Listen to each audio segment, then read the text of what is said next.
A silent dog appears at the Vatican chapel. No one knows where he came from or why he refuses to leave the casket. But when the sun finally sets, something happens that no one inside will ever forget. What did he do that left the entire basilica in stunned silence? Here's the full story. Just wait till you hear what happened at sunset. But first, tell us in the comments, what's the name of a dog you'll never forget? And don't forget to hit that subscribe button, because what's coming next you really don't want to miss. The rain that fell over Rome that morning wasn't heavy, just persistent. A quiet drizzle that clung to stone walls and made the Vatican courtyards shimmer in a gray sheen. There was no thunder, no lightning. Just a soft, steady tap of droplets against ancient marble, like the city itself was holding its breath. Inside the Vatican gates, the usual bustle was muted. The guards moved with quieter steps. Conversations were hushed, nods replacing words. It was the day after the Pope had passed, but outside the Apostolic Palace, near the edge of the garden paths where roses grew even in early winter, a lone figure had taken up silent vigil. A black dog. He was medium-sized, lean, his coat uneven in patches where fur had never fully grown back. His ears were tattered, one torn at the tip. No collar, no leash, no handler. Just a scarred street dog, out of place yet somehow, right there where he stood, motionless, eyes locked on a small side door of the chapel where the Pope's casket rested in private vigil. The Vatican staff noticed him early. One of the gardeners first. "He's been standing there since dawn," the man had whispered to a colleague. "He hasn't moved. Not even when I walked by." Security had checked the surveillance footage. There he was, appearing out of the darkness around 4:42 a.m., limping slightly, sitting down beside the hedges with his gaze fixed like a sentry. When guards approached, he didn't growl, didn't flinch. He simply sat, watching. They'd tried to move him, at first gently with whistles and claps, then more insistently with poles and barriers. But every time they pushed him away, he would circle back when no one was watching and return to his spot, eyes locked on that small door as if he knew something the rest of them didn't.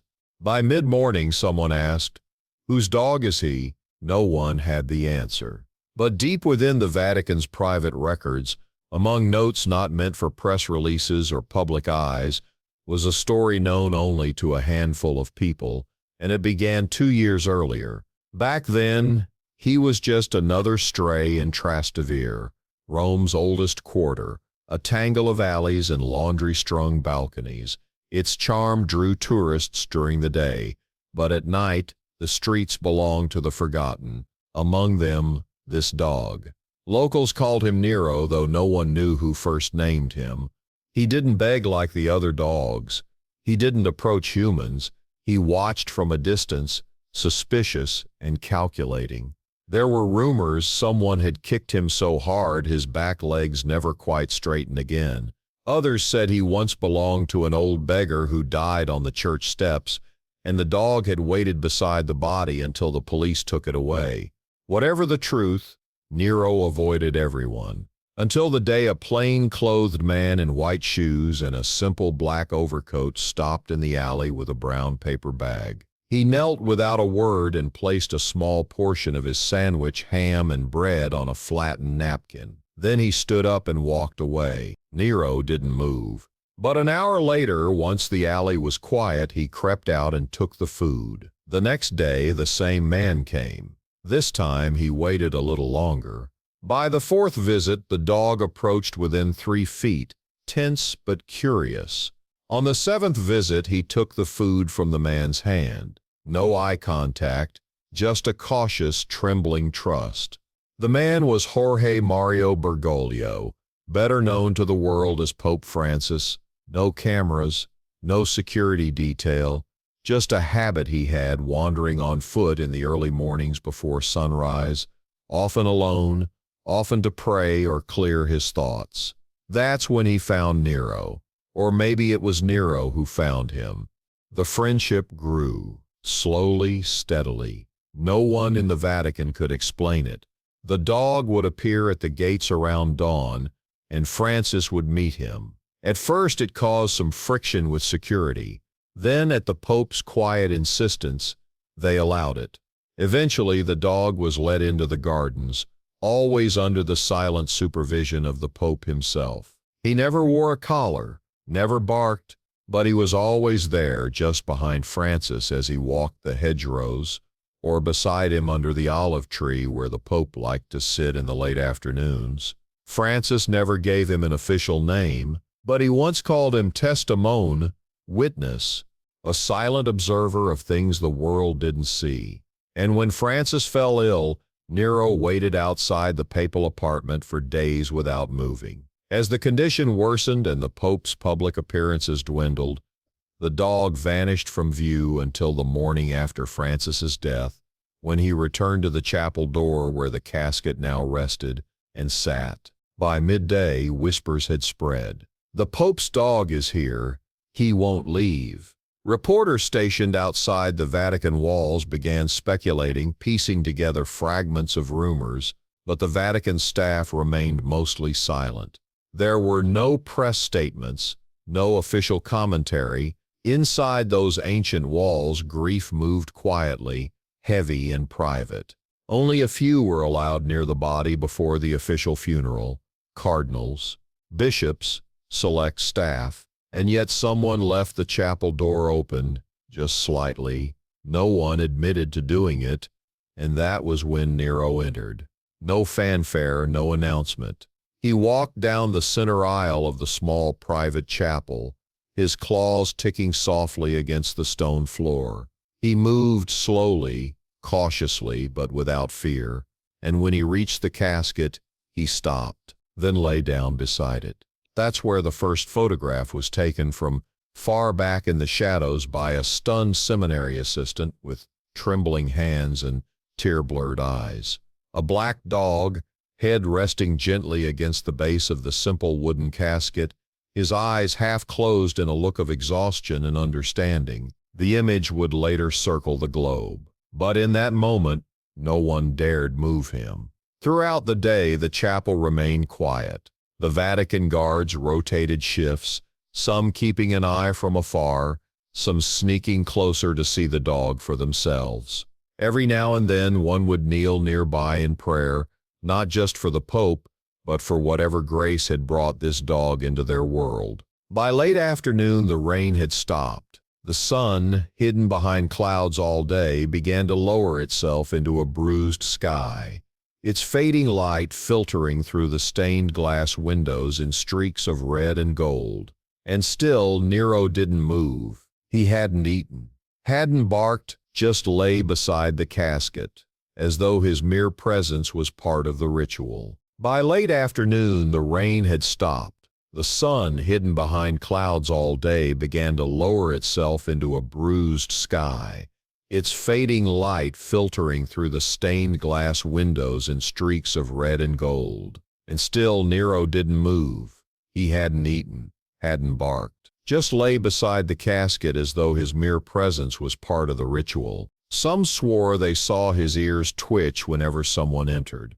Others said his eyes flickered open, tracking each footstep, each candle lit. But always he returned his head to rest beside the casket. And as the sun dipped lower toward the horizon, casting long shadows across the chapel floor, something in the air began to change.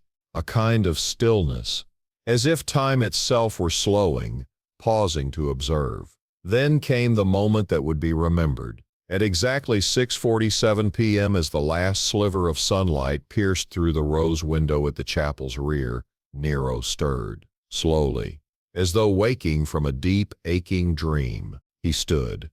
His limbs shook slightly, not from fear but from weight, the weight of memory perhaps, or grief. Then he did something no one expected.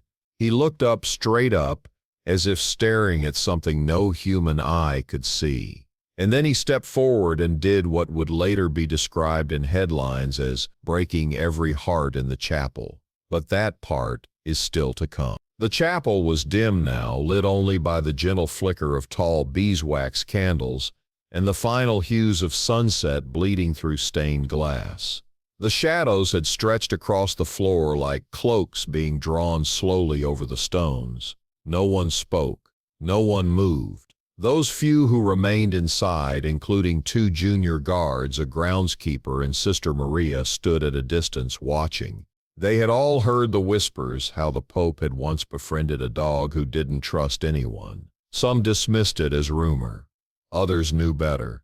And now, watching Nero rise from beside the casket, the truth required no explanation. He stood facing the wooden box that held the man who had shown him mercy. His body was tense, and not from fear but from a kind of contained reverence. His breathing was slow but heavy, chest rising and falling in visible waves. His black fur, rough in patches, caught the golden edge of light filtering through the rose window like a halo around him. Then, gently he placed one paw on the casket. Not a scratch, not a jump, just a single deliberate motion, one worn paw resting against the polished wood, as if to say, "I know, I understand." The room held its breath. One of the guards shifted his weight, overcome, and turned away. Sister Maria's hand found the crucifix at her chest, her lips moving in a silent prayer, though whether for the departed Pope or the creature standing over him, she didn't know. Nero lowered his head then and pressed his brow softly against the casket. He didn't howl. He didn't cry. He simply stayed there, his forehead touching the wood, unmoving, as the sunlight began to fade completely. It was as if he had taken the weight of the world onto his shoulders. And then something else happened. A low sound, not quite a whimper, not quite a sigh, escaped from him. It was quiet, so quiet that those standing farther away couldn't tell if it was real, but those nearest did hear it. It wasn't grief. It was memory. Not just of the man, but of every moment since he had first learned what kindness meant. It was as if all of Nero's brokenness, all the pain from his past, the hunger, the beatings, the cold nights under dumpsters, had concentrated into this final gesture, this pressing of head to casket, and been released. It was no performance. He didn't know people were watching. That's what made it shattering. Sister Maria couldn't contain it anymore. She stepped forward slowly, hands at her sides, her eyes brimming with tears. She didn't speak, didn't kneel. She just stood nearby, letting her presence be felt, not to interrupt, just to witness. In that instant, Nero turned his head slightly, just enough to meet her eyes. The look in them was ancient. Not wild, not scared, but deep, knowing. And then he stepped back, paw slipping gently off the wood. His legs wobbled slightly, and he lowered himself again to the floor, resting beside the casket as he had done all day, but this time curled against it, his body curved to match its edge. The sun finally disappeared behind the horizon, and something passed through the chapel. It wasn't wind. There were no open windows. It was a feeling like warmth leaving the room, like a silent acknowledgement between worlds. The Pope was gone, but his presence had one final vessel left behind in this dog. That night, the Vatican issued no formal statement. No photographs were released. No press was allowed inside the chapel, but word spread. Among cardinals, among staff, among the few permitted inside those sacred walls, and within hours outside in St. Peter's Square, mourners gathered with candles, not because they had seen the moment, but because they had felt something change. The next morning, when the casket was moved into the Basilica for public visitation, Nero wasn't there. Some speculated he had been taken away. Others believed he had simply vanished. The truth was stranger and more telling. When the procession began at sunrise, with choirs preparing and world leaders gathering, the dog had been relocated quietly to the Vatican gardens, a decision made by officials unsure of what to do with him. But what they hadn't anticipated was the stubbornness of a creature who had once roamed Rome's alleys with defiant independence. He didn't bark, he didn't scratch at the gates, he simply waited.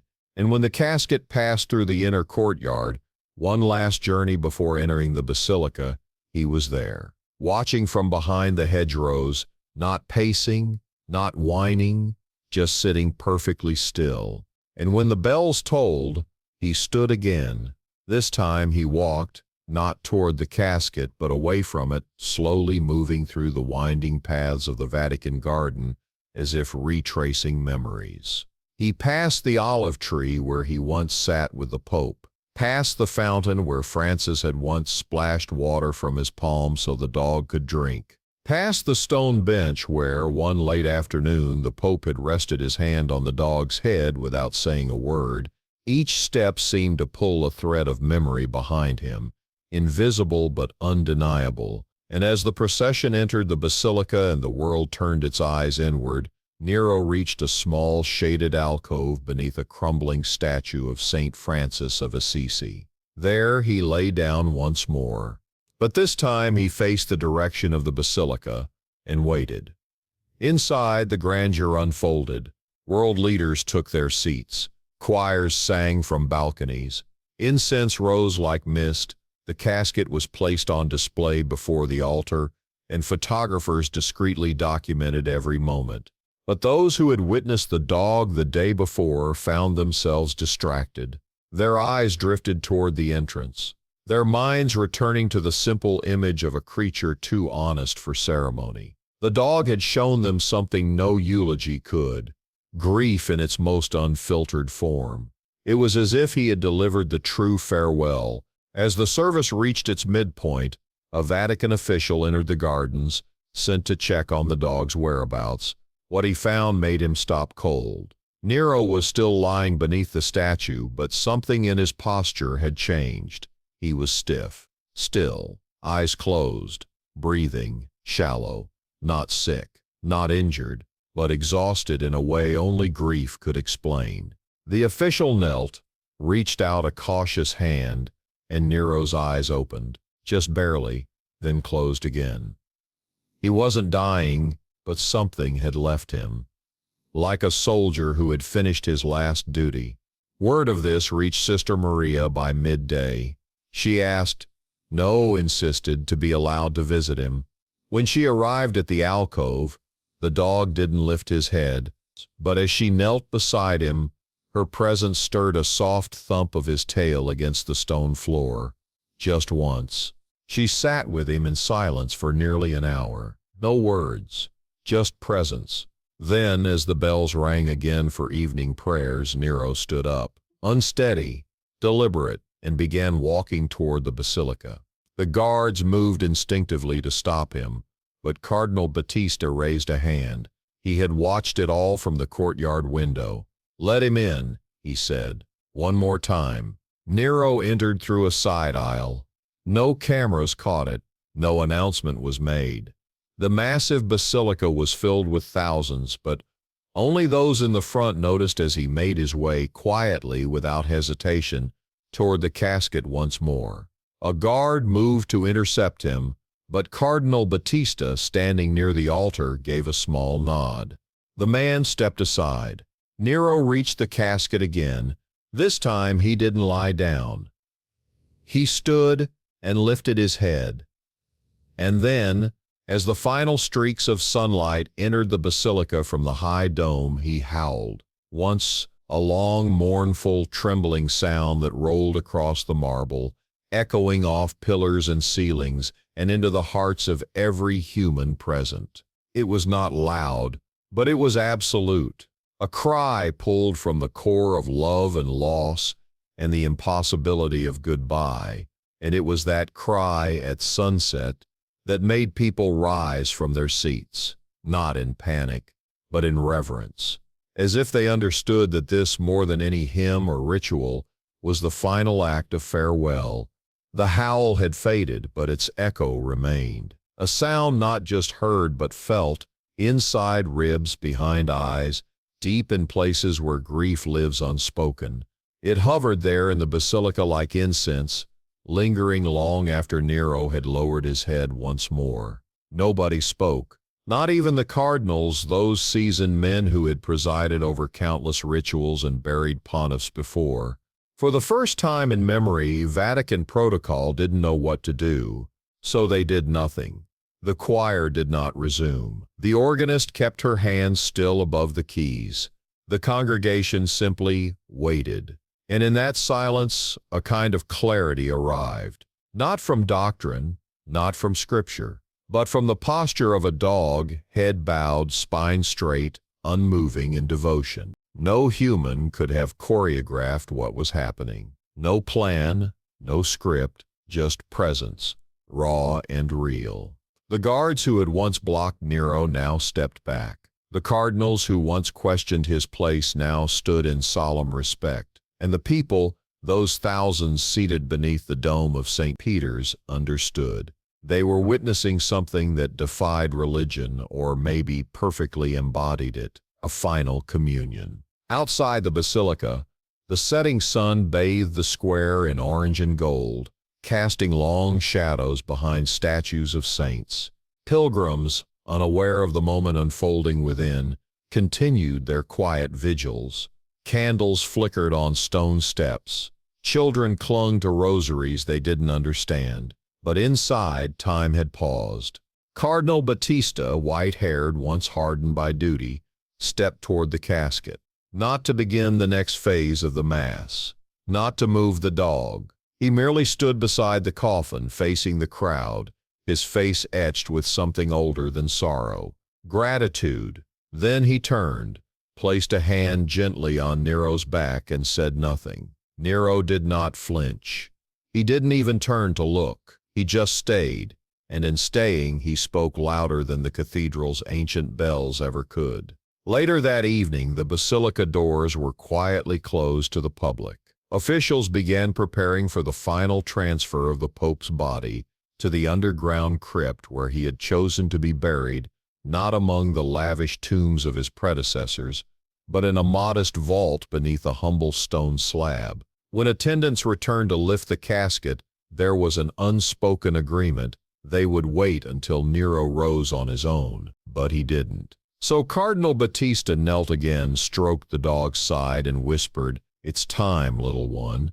Nero stood, slowly, shakily. He walked beside the coffin as he had in the gardens, without leash or command, just a quiet dignity that needed no translation. The Swiss guard, eyes glistening despite their statuesque stance, opened the path for him. And so the procession moved once more, casket first, then candles, then a dog with uneven steps and unwavering resolve.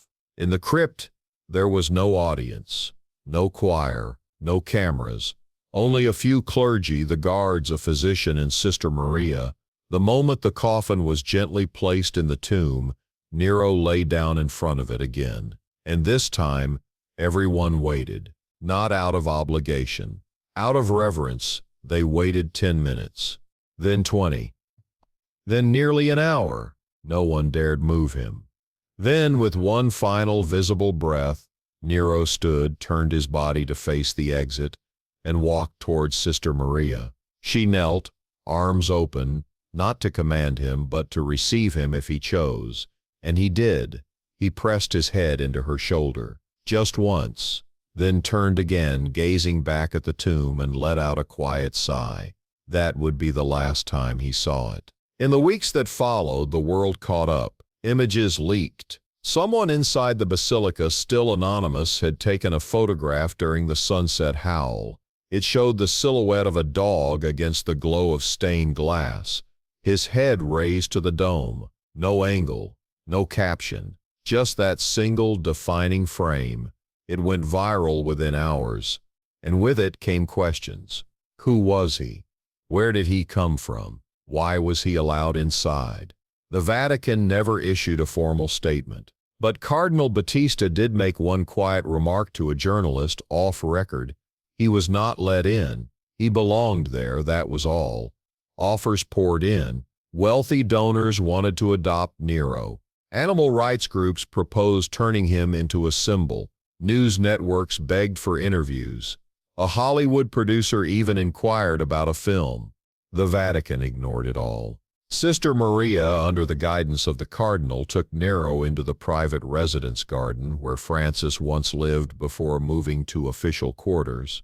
A small structure, quiet and green, far from the noise of the world. There, Nero spent his days lying under the olive tree, the very same one where the Pope had first called him testimone.